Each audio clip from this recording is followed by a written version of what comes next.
Welcome to episode 7 of the Trail Times pod with Big Bear Events. We will be going over some bits from the Elephant Challenge and from the Petzl Night Trails 10k.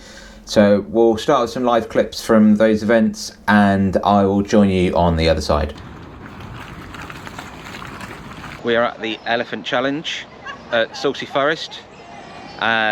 Recording this a little bit earlier than I normally do. This is registration happening. We're joined by Ultra, if you can, where's that behind me? Ultra behind me somewhere, if you're watching on YouTube. Sarah from Ultra's here helping us out, which is excellent.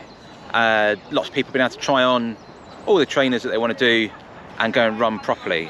Personally, I'm a massive fan of Ultra, and it's great having them supporting us and being able to put them on people's feet because they are brilliant shoes. But they're a bit different, they're not cheap, so I appreciate you probably want to try them before you then go and spend £100+ So registration's getting started.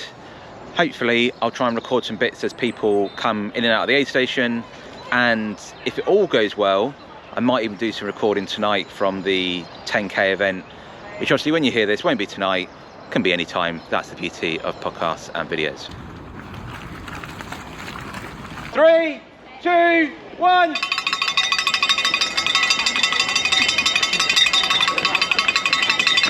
Have fun, everybody!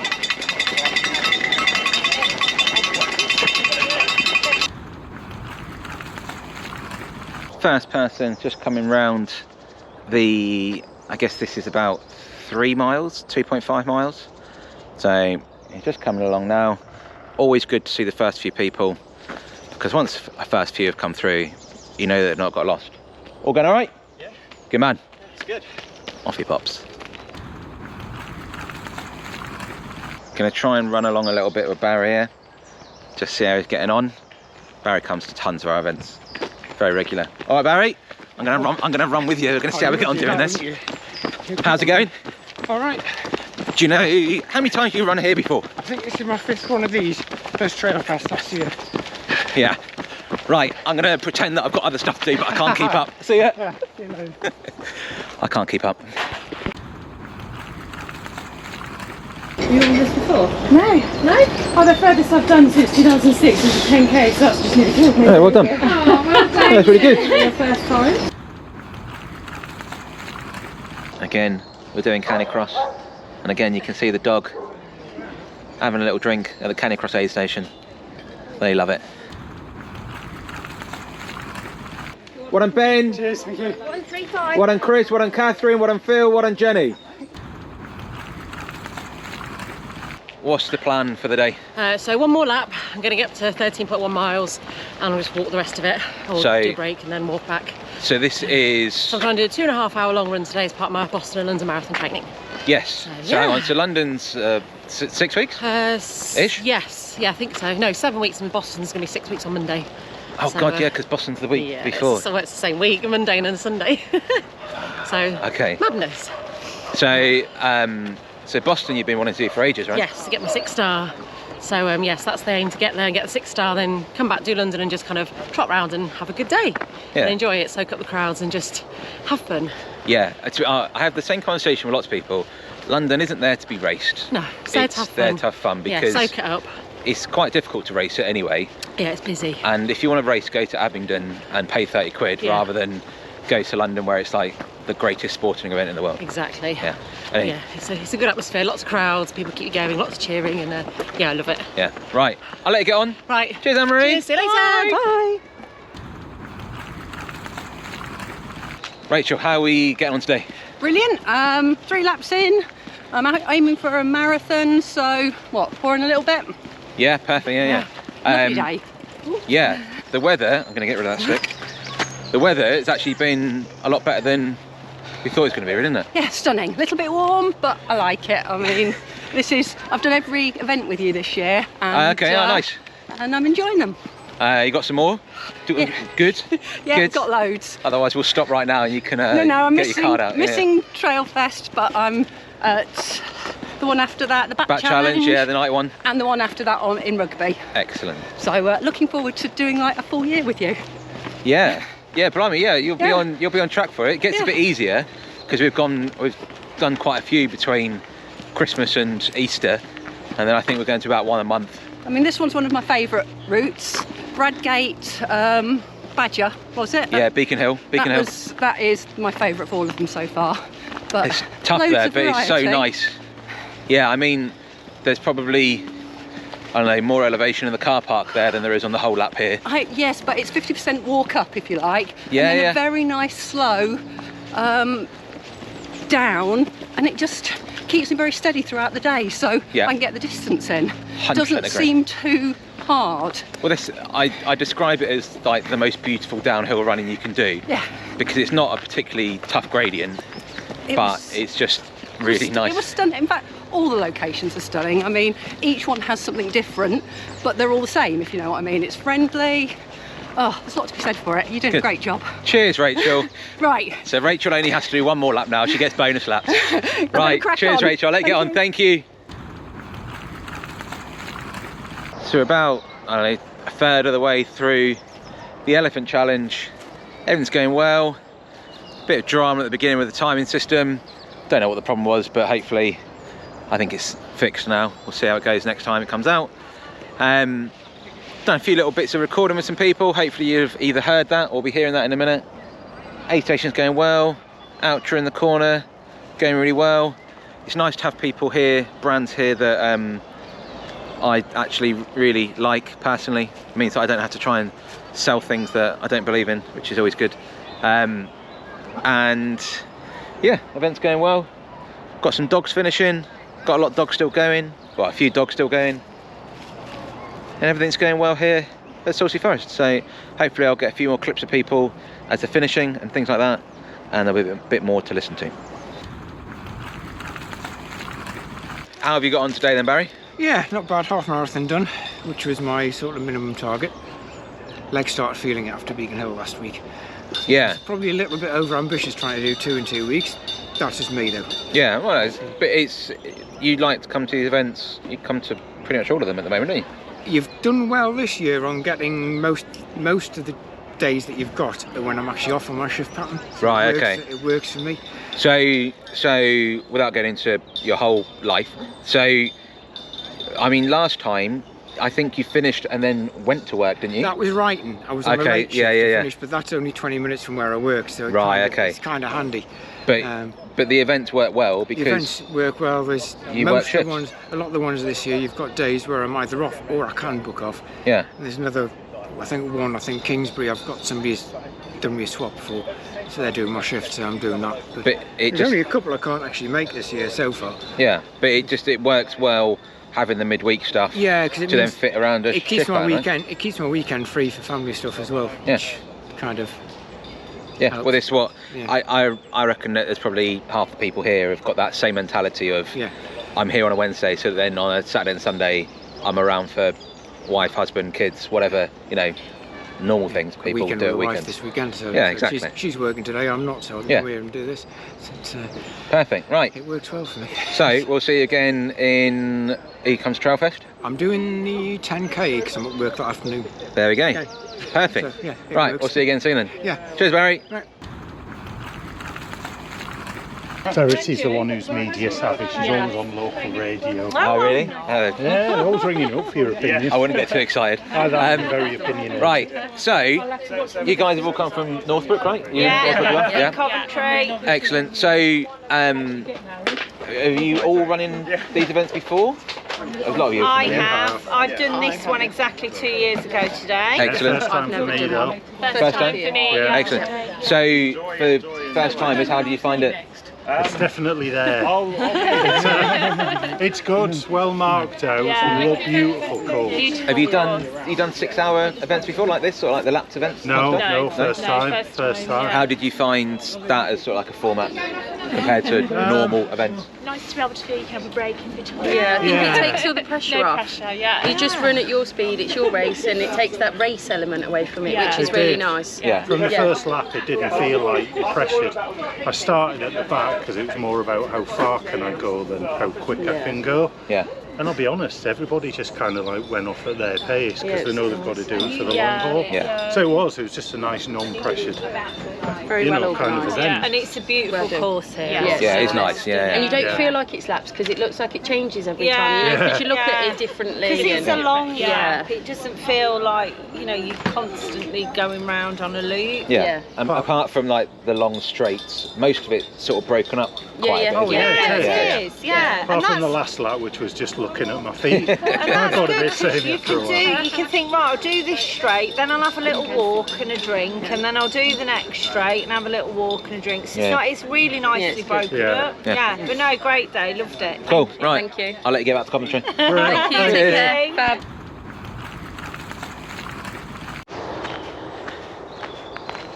Elephant Challenge has finished. So this is a bit of a different setup to our normal events. So we do the 6-hour event during the day. All went wonderfully, apart from a bit of a mix up with the timing at the start, but that's a internal problem, so no one sees any of that going on really. Otherwise, completely faultless. Incredibly helpful to have a volunteer team that know what they're doing. My mum and dad are there, so they're there all the time. Mary is with us 99% of the time as well. She's done, don't know how many, maybe 2 years on the trot of pretty much every event, so that's brilliant.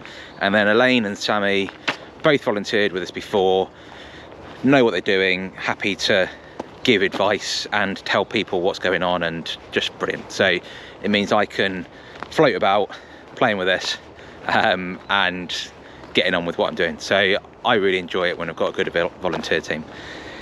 So the way these events work though, when we come here, we have the 6-hour event, and then we effectively hang around and then do a 10k in the evening, because I'm already here. So we're already here, so I've sort of written the day off, as it were. I paid for the van, so the van's already here. The gazebo's already up in the, you know, they're already up, so they're already there. So then why not just have a few extra runners turn up and they can come run 10k. The course is already marked out, so what I'm doing at the moment is just putting up 2 arrows, one that says lap 2 right turn and the other that says finish only straight on, and that's the only change we need to make to the course to make it into a 10k course. So it works really quite well. So it's sort of a bit of a no-brainer to do really, and once I did it once, you're like, well, without being too crass, I can sort of stay for a few hours and make some more money really, rather than having to come back and do it on a different day. That would be a bit of a pain, so I don't want to do that. But these events are really good. We've got Petzl with us, excellent to have them involved as well. They are, I don't know this for a fact, but I'm going to say they are the market leading head torch brand. They make brilliant head torches. I wear Petzl. I've bought Petzl for years. They are very, very, very good. So it's excellent to have those guys on board. They should hopefully be back at HQ when I get back there, and we'll have 140, probably be 120 turn up, but we've got 140 signed up for the 10k tonight, which is brilliant. The 10ks are a lot more fun when the weather is like this and it's not freezing cold. I have to do effectively manual entry on the timing, so it's not chip timed. I just tap the numbers in as they cross the line, which is fine. Doesn't it, like, I cannot emphasize enough how little it affects your time. It is probably a quarter of a second different from me tapping it to the computer picking it up. Really makes no difference whatsoever. However, it does mean I have to get my little fingers out at 9 o'clock at night in the middle of the forest, and in November it was so cold. However, it has been a spectacular day for weather today. I would suggest near perfect running conditions. A bit grey, but not too grey. Quite warm, but again, not too warm. Just perfect. So this evening's looking like it's going to be similar. I'm sure the temperature will drop a little bit, but it's a lot nicer for me when I'm tapping and it's 12 degrees rather than minus 12 degrees. It wasn't that cold, but it felt like that. yeah, so I'm going to try and get some video from people this evening, but I don't know how well that's going to work, so we'll see how that goes. This might be the last that I get. However, you'll know in a moment if it's not, because if it's not, then there'll be some more to come. We're at the start of the canicross start for the Petzl Night Trails 10K, and oh, it's the quietest they've been. There we go, they're going crazy. So the dogs absolutely love it at these night events. They just lose their little minds. Don't know why, but they do, and they go crazy. So hopefully I'll try and get some clips with people when they're finished, but I don't know how well that's going to go because timing takes forever at these things. It's quite labour intensive. 3, 2, 1, go!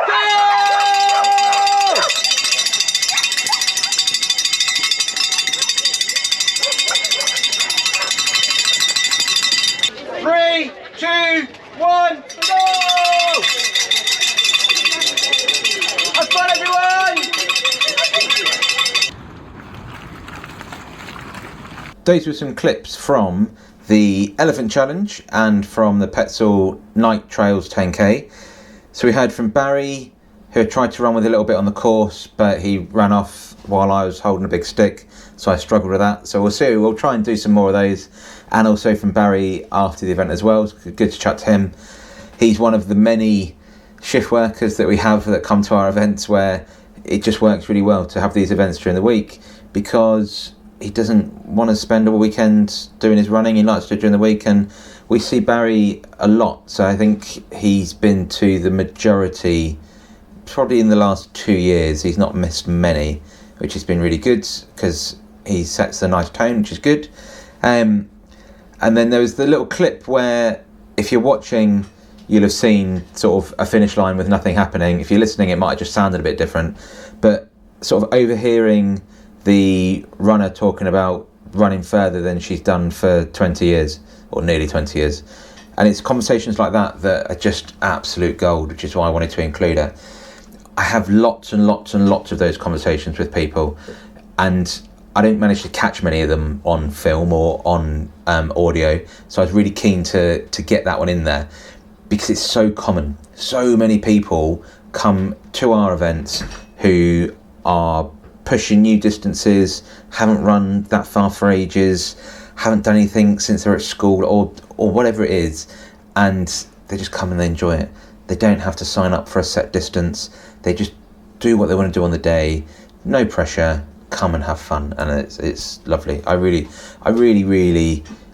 just love those conversations. It's great listening to people that have done 700 marathons or whatever it is, but the people that are coming back to it have just sort of found a new love for running. Beautiful, absolutely love it. And Anne-Marie, that's Anne-Marie of Coventry Runner, if you sort of recognise the name but maybe haven't been there. She supported us from pretty much day one, which has always been highly appreciated. She's doing Boston and London. I think she says in the clip how Boston's on the Monday and then London Marathon's on the Sunday. I hadn't really remembered she was doing both of them. So that's pretty cool. She's doing London in memory of her mum, who passed away last year as well, raising lots of money for Macmillan. I've chucked a few prizes in the raffles that she's done, who have been really well supported. So really good to see her just getting the training in and getting it done. She's got a little one as well. So again, the midweek stuff just fits really, really well, especially when you work in retail as she does. Weekends are work time, so it's difficult to get out during the weekends. Rachel, who's a member of our Big Bear Brigade. So again, if you were watching, you'll have seen Chef Rachel on her top. That's one of the perks of being in the Big Bear Brigade. If you want to see more about that, then by all means log on. She obviously had lots of nice things to say, and we see Rachel at lots of our events as well. I caught a little bit with the Northbrook crew. So Northbrook are a running club in Coventry. I don't know if it's the outskirts of Coventry or smack bang in the middle of Coventry, but it's Coventry somewhere. And it's really nice. So there was the four of those people, those 3 women and 1 guy, I think it was, who were effectively running together for the majority of the event, I think. But then there was a few other club mates who, one went further, one went less, or I think something like that. And it's great, and it's such a good way to spend time with club mates that doesn't involve either somebody feeling like they've got to go fast because they're holding somebody up, or being really annoyed they've got to wait for ages in some horrible cold field in a tent because someone's a lot faster than someone that's slower. It works really nicely. So at the Beacon Hill, we had the guys from Boots head office. This one, we've had a load of people from Northbrook Running Club. It just shows that, you know, running club or running group or whatever it is, come along, bring your mates, make a day of it. It works really nicely.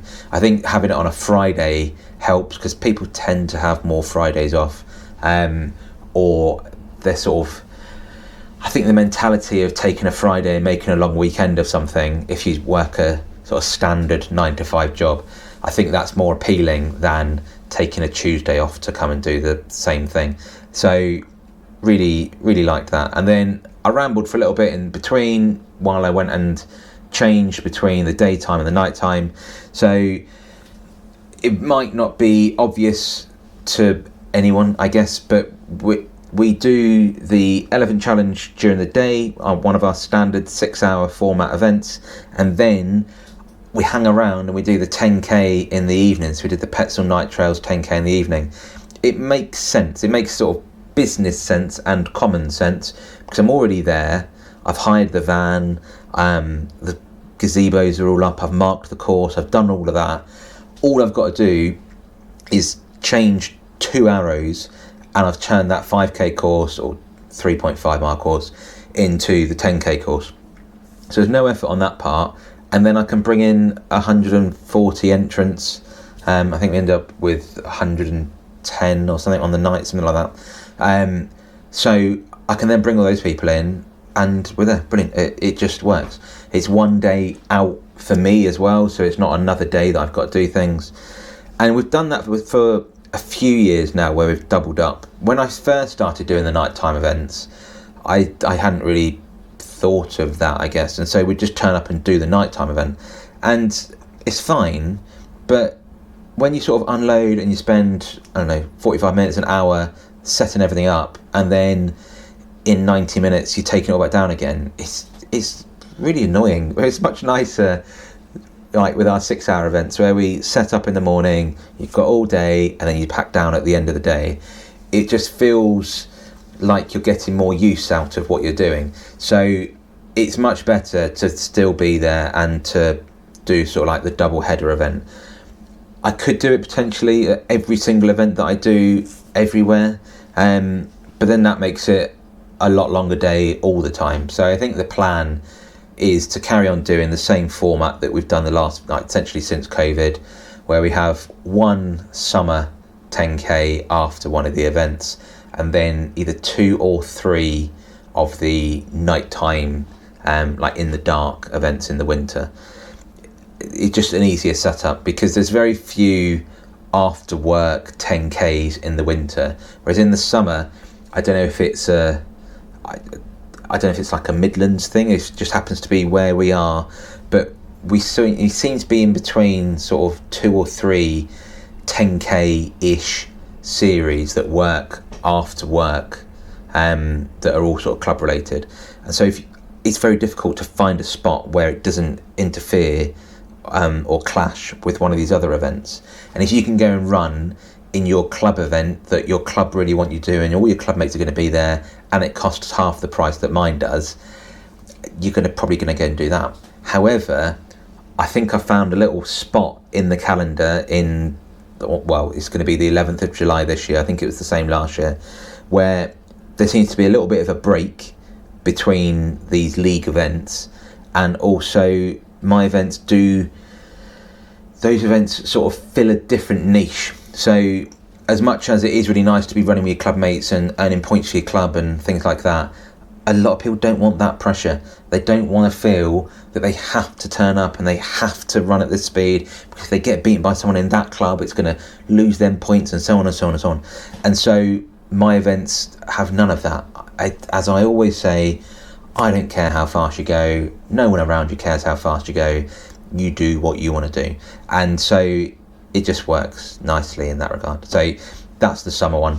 But I didn't get any interviews from the evening one because it's really labour intensive on the finish line for me at the end of those events, because effectively I sit down and manually enter everybody that crosses the line. It works really nicely. It's another reason that I don't want to have 300 people at that event, because I couldn't do it with that. I can do it easily enough with 150 people, but when you then make it dark, that's when it starts to get a bit messy. But it's fine, but it requires real concentration.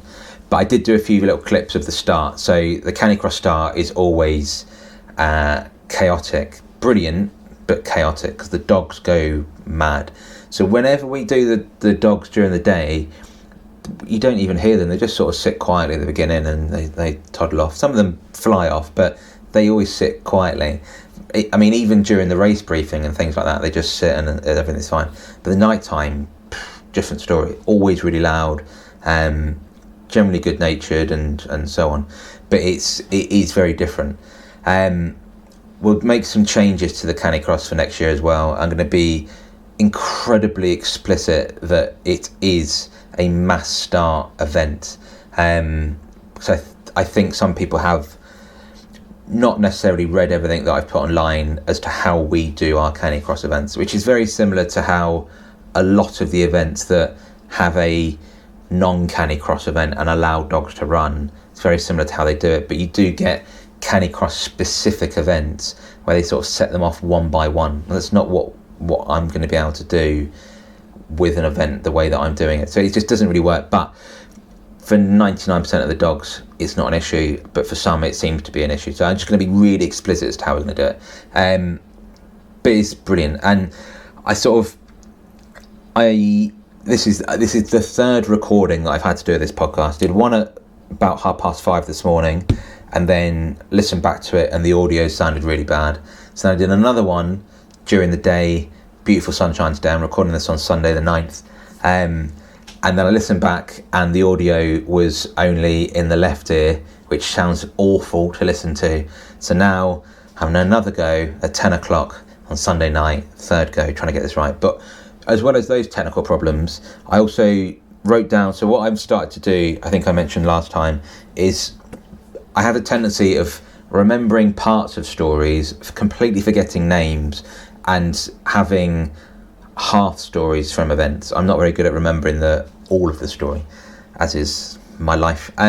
So I've started writing them down, but for some reason the computer didn't save it, and so I've written down bits that I can remember and found some stats from what we've been doing. So it's the second event in a row now where we've had a female who has run the furthest in the fastest time, which is brilliant. And it's not that uncommon with our events. I haven't gone back through it, but we get a lot more female winners than you would do at a standard 35 miler or whatever the winning distance tends to be. And it's good. And as much as that is something that I could sort of really celebrate as being like a huge, great big thing, I don't really want to, because we don't massively celebrate the winners, which sounds silly, and when you say it out loud, does sort of sound a bit odd. But yes, somebody has run further than anybody else, but what if somebody had run a 2 hour 10 marathon? That's really quite impressive. But somebody could run one lap more and take 6.5 hours, and they would come above them in the results. And then what about the people that have run their first ever half marathon age 70? That's really, really impressive. And so I don't want to sort of diminish what they're doing. So it's sort of all in part of that. And I don't want to make the events ultra competitive either, or particularly competitive at all, really. So I don't want to sort of go on about the winners when it comes to the 6 hour challenge events. I think when it's a set distance, it's a little bit different. So with the 10Ks, as much as, they're not on a podium and, confetti cannons going off or anything silly like that. I think talking about winning times when it comes to a 10k is a little bit different, but you know, it's the key to all of these events. Always is it's up to you to do what you want to do. If you want to come and race it and be dying on your ass at the end, brilliant, that's up to you. If you want to come and plod around, walk, chat, take 1,000 pictures, then you do that. And it doesn't matter. Nobody around you is fussed about what you're doing. Nobody's looking down on you for doing what you're doing. Nobody's making a judgment on you for doing what you're doing. It's up to you what you want to do. And again, that's regardless of any of the distances or anything like that. What was cool though is in the 10k, the male first in the non-canicross was Antonio, and he did it in 37:35. And the male first in the canicross was Thomas, and he did it in 37:34. So there was 1 second difference between the dog and the non-dog. And I mean, the canicross start 10 minutes before, so it wasn't as though they were nip and tuck as they were running together. And if they were, who knows who would have come out on top? I had no idea. But it's just brilliant that they were so close on the times, and I only really realised that when I was typing all this up earlier. But when you sort of see people doing canicross, when it's going well, you're like, oh, that must be really easy. The dog's just pulling you along, and all you've got to do is sort of jump and the dog pulls you. And I think there are periods where it is like that, but then there's the period where the dog wants some water, so it just sort of jumps into a puddle, or something spooks it, so it just stops, or it goes to the wrong side of the thing, wrong side of the path, or it wants to go and do a poo, or whatever it is. And so it can be, some dogs are brilliant and make you go a million times faster, and some dogs aren't, and it's about enjoying being out with your dog. So it's not all about going faster, but I just thought it was really cool that there was only 1 second in it. It was definitely the fastest field we've had in terms of the overall times in the 10k. We had 3 men under 40 minutes, which is pretty good going. It's not as though it's a difficult course with loads of elevation or anything like that, but a sub 40 minute 10k on sort of trail surface is pretty good. So to have that many people going that fast is very impressive. As I said though, it's not all about the time. So the person that finished in the middle of the results table was on 58 minutes, and over 45% of the runners were over an hour. The last finisher was in 1 hour and 23, and the embrace between Shimon and Narasa at the end, like, they loved it. They absolutely loved it, and the speed of the people at the front didn't take away from their joy and their sense of achievement for doing what they did, and that was brilliant to see. Absolutely brilliant. And hopefully everybody feels that they were encouraged and valued, whether they won it or they came 37th or 98th or whatever it was. But it's just great, and it's really, really good. And Richard got some amazing photos from the start as well, very atmospheric, makes it look a lot more serious than it was, just because of the way that it just the way it looks when it's sort of all dark and moody. But a really, really good night. Really helpful to have the volunteers out there, obviously. Much nicer doing it when it's sort of t-shirt weather. I just had a jumper on that evening when we did the event in November, and it was so cold. I couldn't get enough layers on. It was insanely cold. So it's been really nice to do it in some decent weather. By the time this goes out, it might be back down to snowing. I saw a forecast for Wednesday, so who knows. It depends when you're listening as to whether it's still good weather. But it was a really, really good event. We love Salcey Forest. Absolutely love it. It's effectively our home venue. Been there more than anywhere else. We'll continue to go there. It's not currently on the website, but we'll be back there in November for the Dormouse Challenge. I'm just trying to sort out my graphics for the website, and then I'll get that launched and ready to go so we can get people entered for that. We'll be back for the Petzl Night Trails series. We've got a new venue that we're using that we're going to be going to on the 30th of September, and then we'll probably do the 2 events again at Salcey Forest as well.